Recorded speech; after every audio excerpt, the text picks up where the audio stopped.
Olá!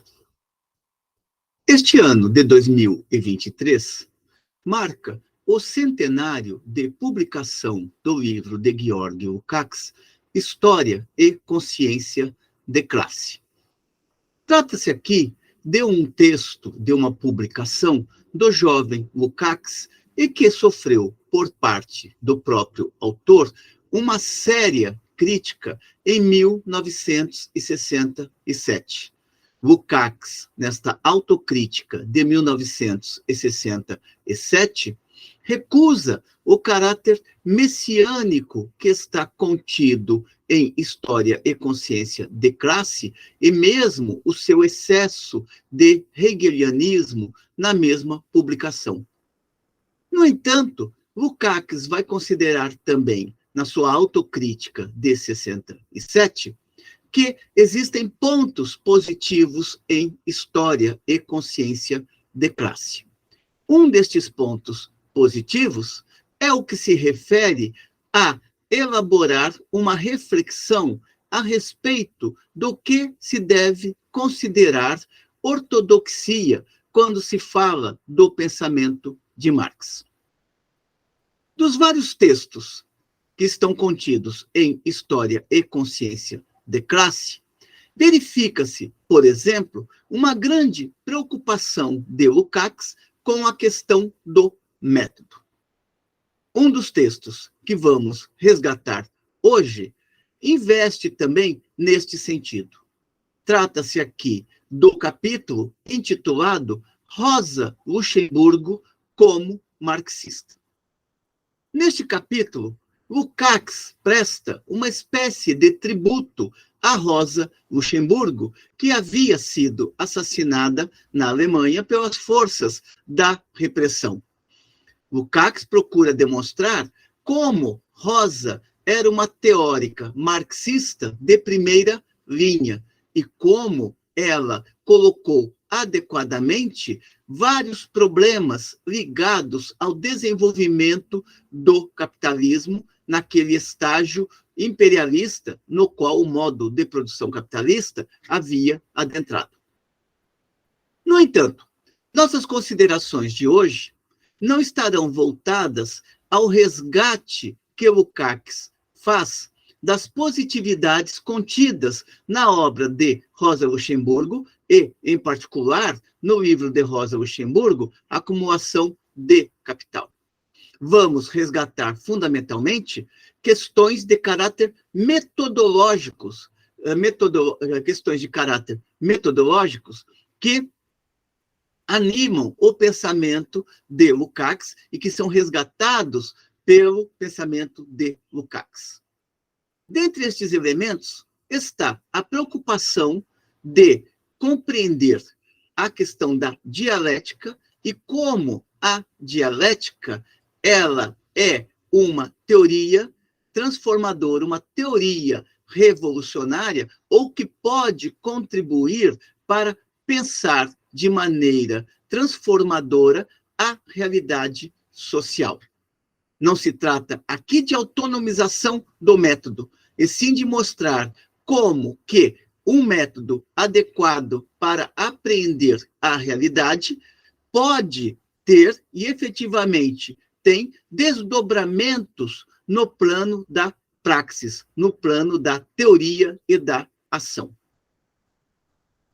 Lukács começa o texto Rosa Luxemburgo como marxista, observando que não é o predomínio de motivos econômicos na explicação da história que distingue de maneira decisiva o marxismo, portanto, a teoria marxiana, e o conjunto de todos aqueles teóricos que se apoiaram na teoria marxiana.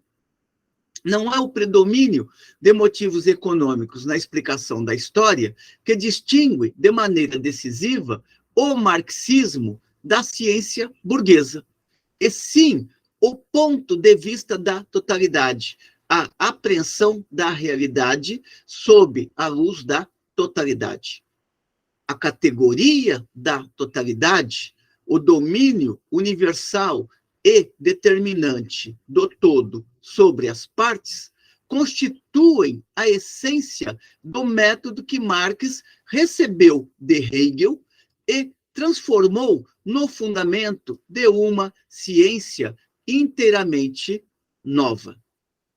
Lembremos que Marx vai recorrer à dialética hegeliana, mas despossuindo a dialética hegeliana de seu caráter idealista, jogando ou empregando a dialética para compreender a materialidade da vida social e compreender como, dentro desta determinada materialidade da vida social, são produzidas também as ideias. Portanto, não são as ideias que produzem o mundo. As ideias, elas são a elaboração no plano do pensamento da realidade material que o ser social encontra diante de si e que vai procurar transformar, respeitando, é lógico, as causalidades e as causações presentes na própria realidade social.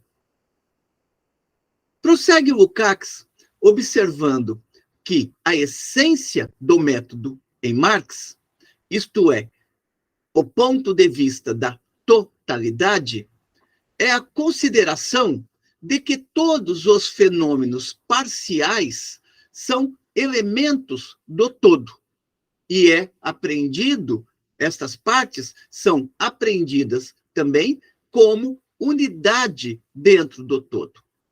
Lembremos que quando Marx se refere ao método fazendo a crítica da economia política burguesa, Marx lembra que geralmente a economia burguesa parte de uma grande abstração, parte, por exemplo, da população.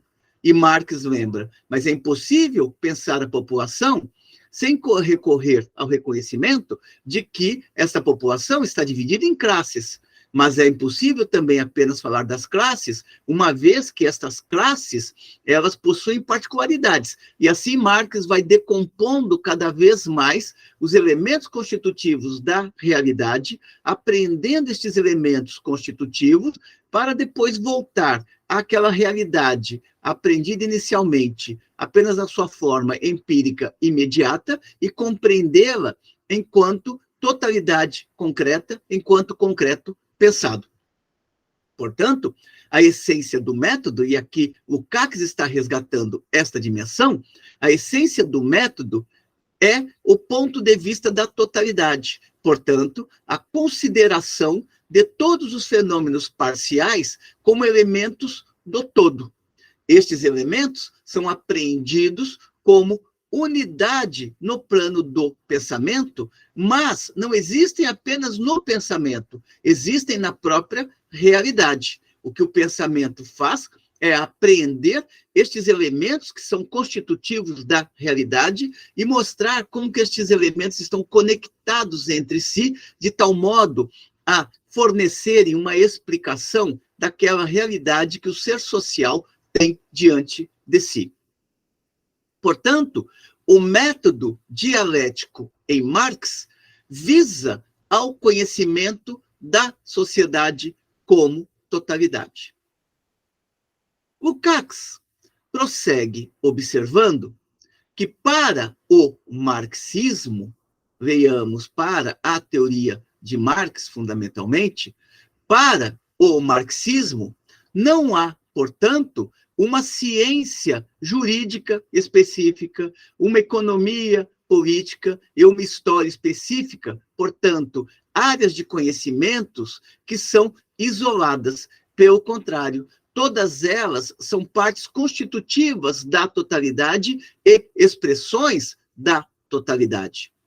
Para o marxismo, em última análise, não há, portanto, uma ciência jurídica, uma economia política e uma história, etc., autônomas, mas somente uma ciência histórico-dialética única e unitária do desenvolvimento da sociedade como totalidade. O ponto de vista da totalidade, observa Lukács, não determina, todavia, somente o objeto, determina também o sujeito do conhecimento. Ora, a burguesia jamais vai buscar uma análise da totalidade, presa que está aos seus interesses egoístas. Para Lukács, era possível a classe proletária, o proletariado ou a classe trabalhadora correr no sentido, ou caminhar no sentido de apreender essa totalidade, uma vez que na classe trabalhadora, no proletariado em particular, encontram-se sintetizadas todas as contradições mais brutais da própria sociedade burguesa. Observa Lukács que o ponto de vista, portanto, que o ponto de vista da totalidade não determina, todavia, somente o objeto, determina também o sujeito do conhecimento. No caso de Lukács, em História e Consciência de Classe, o sujeito do conhecimento vai ser o proletariado, a classe proletária. A ciência burguesa está impossibilitada de fazer esta análise da totalidade, dadas as circunstâncias e as condições que estão colocadas para a própria burguesia produzir e reproduzir a sociedade burguesa. Fazer uma análise da totalidade, portanto, compreender a realidade tal como ela é nas suas contradições internas e apontar saída para estas contradições, implicaria a própria supressão da classe burguesa ou a própria supressão do capitalista, que seria obrigado a fazer uma autocrítica da sua própria presença no mundo. A ciência burguesa, observa Lukács, a ciência burguesa considera os fenômenos sociais sempre do ponto de vista do indivíduo. E o ponto de vista do indivíduo não pode levar a nenhuma compreensão da totalidade, quando muito pode levar a aspectos de um domínio parcial, mas, na maioria das vezes, somente a algo fragmentário, a fatos desconexos ou a leis parciais abstratas, gerais. A totalidade só pode ser determinada se o sujeito que a determina é ele mesmo uma totalidade. No caso, o proletariado, uma vez que no proletariado estão condensadas todas as contradições sociais do modo de produção capitalista da sociedade burguesa. E se o sujeito deseja compreender a si mesmo, se o proletário deseja compreender ou busca compreender quem é ele neste mundo da sociedade burguesa, ele tem de pensar o objeto como totalidade. Portanto, ele não pode pensar apenas no plano do seu umbigo. Ele tem que pensar no plano das relações nas quais ele está inserido e também na ligação que ele tem com os demais membros da classe e com o conjunto da própria sociedade. Somente a perspectiva da classe, portanto, é que pode conduzir a uma análise da sociedade moderna, portanto, a conduzir a uma análise da sociedade capitalista. Observa ainda Lukács que a economia clássica e, sobretudo, seus vulgarizadores sempre consideraram o desenvolvimento capitalista do ponto de vista do capitalista individual. E, assim fazendo, se envolveram numa série de contradições insolúveis e mesmo de falsos problemas.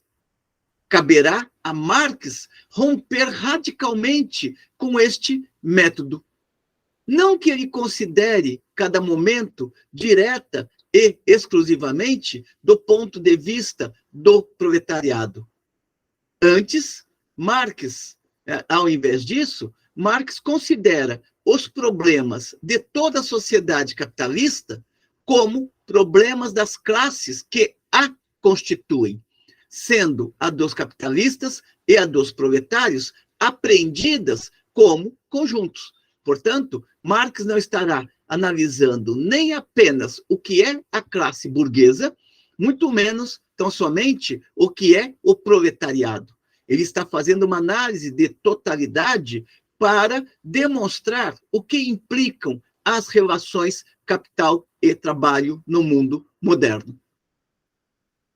Para Lukács, tão logo se abandone o ponto de vista da totalidade, que é uma condição fundamental do método dialético, a realidade deixa de ser compreendida como um momento do processo para ser vista como um ato isolado, separado.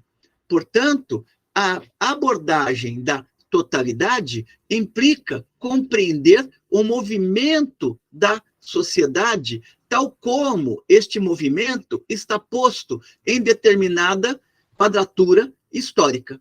Romper com a análise da totalidade significa romper com a própria possibilidade de compreender dialeticamente o que é a história e de compreender dialeticamente o que é a realidade social, na sua processualidade, na sua contradição, na sua síntese e nas novas fases que se desdobram a partir destas sínteses. Do ponto de vista do capitalista individual, observa Lukács, a realidade econômica, na medida em que o capitalista individual não faz uma análise dialética da realidade, do ponto de vista do capitalista individual, a realidade econômica aparece como governada por leis eternas da natureza, às quais ele deve adaptar sua atividade. A realização da mais-valia e a acumulação, por exemplo, se realizam para o capitalista individual sob a forma de uma troca com outros capitalistas individuais. Não é uma verdadeira relação social, é uma relação apenas entre indivíduos isolados. Para a economia vulgar, por sua vez, a questão da acumulação torna-se um detalhe isolado, não relacionado ao destino do capitalismo em seu conjunto. Lembremos que, tanto na análise de Marx quanto na análise de Lukács, vão estar presentes as considerações de que o pensamento burguês tem uma fase ascendente e a fase descendente. A fase ascendente é aquela que prevalece, pelo menos até 1848, quando o pensamento burguês está procurando compreender efetivamente o que é aquela nova realidade que tem diante de si, o que é a sociedade burguesa.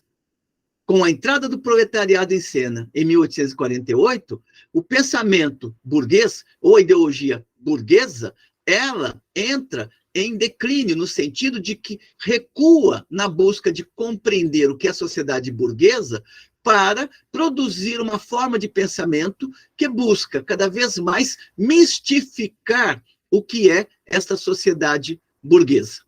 Portanto, a partir deste momento, a teoria burguesa não está mais em busca de fazer ciência, e sim em busca de produzir um pensamento que mistifique a realidade, produzir uma ideologia que mistifique a realidade. Lembrando que, quando se fala de ideologia, não se está falando de falsa consciência. A ideologia pode assumir a dimensão de falsa consciência, mas ela não pode ser identificada no pensamento de Marx apenas como falsa consciência. Prossegue Lukács observando que os economistas burgueses, enquanto representantes ideológicos do capitalismo ascendente, identificavam as leis naturais. Temos como grandes exemplos Adam Smith e Davi Ricardo. Os economistas burgueses, enquanto representantes ideológicos do capitalismo ascendente, identificavam as leis naturais com a realidade social, para encontrar na sociedade capitalista a única sociedade possível conforme a natureza do homem e da razão. Estavam em busca de compreender o que esta sociedade era. Outro será o comportamento do pensamento burguês na sua fase descendente, portanto, pós-1848, como várias vezes analisou Marx e Engels, como também Lukács.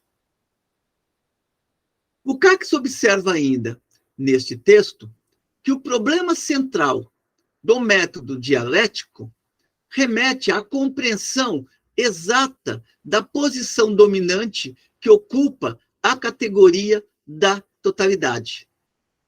Nesse sentido, o método filosófico de Hegel jamais foi abandonado por Marx em relação a este ponto essencial, que é a busca de compreender a totalidade.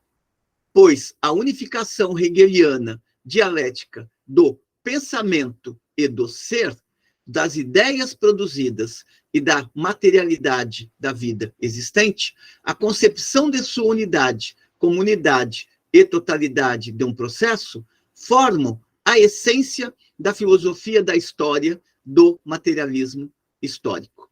Portanto, ele está resgatando aqui como Marx bebeu na fonte hegeliana, mas buscou na fonte hegeliana o seu núcleo racional, procurando superar os limites do pensamento hegeliano, inclusive da dialética idealista hegeliana.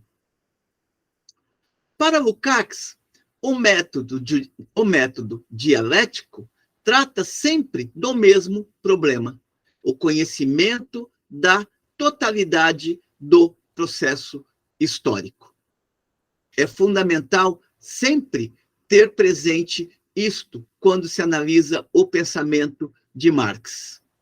Se a análise que se pretende marxista romper com a perspectiva da totalidade, ela está se distanciando de pressupostos fundamentais do próprio pensamento marxiano. Lukács observa ainda que para o indivíduo, seja ele capitalista ou proletário, o mundo ao seu redor, o meio social e a natureza, enquanto seu reflexo e projeção teórica, devem aparecer como submetidos a um destino brutal e absurdo, como sendo para ele eternamente estranhos. Esta é uma dimensão da vida cotidiana, olhar para a realidade e aprendê-la de uma maneira fenomênica, do ponto de vista imediato, o que produz também a ideia de destino, ou de que, então, os rumos estão traçados e que nada se pode fazer dentro deles. Aparecer como submetidos a um destino brutal e absurdo, como sendo para ele eternamente estranhos. Esse mundo só pode ser compreendido por ele, diz Lukács, se assumir, na teoria, a forma de leis eternas da natureza, isto é, se adquirir uma racionalidade estranha ao homem, incapaz de ser influenciada ou penetrada pelas possibilidades da ação do indivíduo. Se o homem adotar a seu respeito uma atitude puramente contemplativa, é fatalista. Essa é uma tendência da vida cotidiana, perceber que o mundo está dado e que nada se pode fazer através da sua ação dentro dele.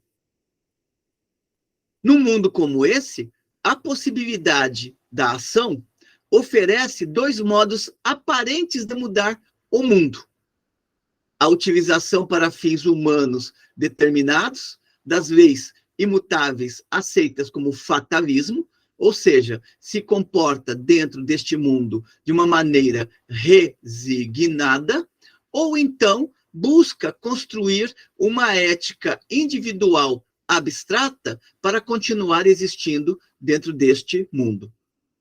A partir do momento em que ele avança, este ser avança para a compreensão da totalidade, a tendência é que ele assuma uma outra postura diante da cotidianidade que ele vê colocada inicialmente como uma realidade da qual não pode escapar. Para Lukács, romper com a totalidade é romper também com a possibilidade de estabelecer uma unidade entre teoria e prática. O rompimento com a consideração da totalidade rompe também a unidade da teoria e prática. A ação, a praxis, implicam, por essência, uma penetração, uma transformação da realidade. Mas a realidade só pode ser compreendida e penetrada como totalidade. Para Lukács, Marx descobriu, nesse sentido, Marx descobriu a unidade da teoria e da praxis. E ele conseguiu avançar neste sentido ao centrar na realidade do processo histórico e limitar a ela a realização da totalidade reconhecida, e ao determinar, portanto, a totalidade cognoscível e aquela a ser conhecida. Ou seja, Marx não vai ficar preso ao plano do fenomênico. No plano do fenomênico, existem dimensões que são cognoscíveis, mas por debaixo do fenomênico escondem-se também dimensões a serem conhecidas. É o processo de análise que o pensamento marxiano realizará. Sairá do empírico imediato, detectará quais são os elementos constitutivos da realidade, compreenderá conceitualmente, categorialmente, estes elementos constitutivos e a articulação destes elementos constitutivos entre si para voltar àquela realidade concreta, só que desta vez apreendendo-a como concreto pensado, como concreto resultado de uma determinada reflexão e que, portanto, a partir deste momento, passa a ser conhecido nas suas, não apenas na sua aparência, mas na sua essência. Conclui Lukács estas observações metodológicas, observando que, para o marxismo, o conhecimento do caráter historicamente limitado do capitalismo torna-se uma questão vital. Somente esse elo, a unidade da teoria e da prática, pode manifestar como fundamento a necessidade da transformação social, da transformação total da totalidade da sociedade. É somente no caso do caráter cognoscível e o próprio conhecimento deste elo poderem ser concebidos como produtos do processo que o círculo do método dialético pode se fechar. São estas as considerações metodológicas que Lukács realiza neste texto, onde ele procura fazer uma espécie de tributo a Rosa Luxemburgo, que havia sido assassinada pelas forças da repressão. Este texto, ele ainda possui o seu interesse na medida em que ele procura refletir sobre o que distancia a análise dos economistas vulgares e dos reformistas sociais em relação à análise científica daqueles que se apoiam no método dialético para compreender a realidade social. São essas as considerações que eu gostaria de apresentar a respeito deste texto. Espero que tenham gostado. Fica aqui um convite para a leitura deste importante livro de Georg Lukács, que é História e Consciência de Classe. Como sempre, encaminhem suas considerações positivas ou negativas, assinem o nosso canal e continuemos aqui trazendo para a discussão estes importantes textos que podem contribuir para a formação das jovens gerações de estudantes e pesquisadores, para não falar dos militantes. Até uma próxima.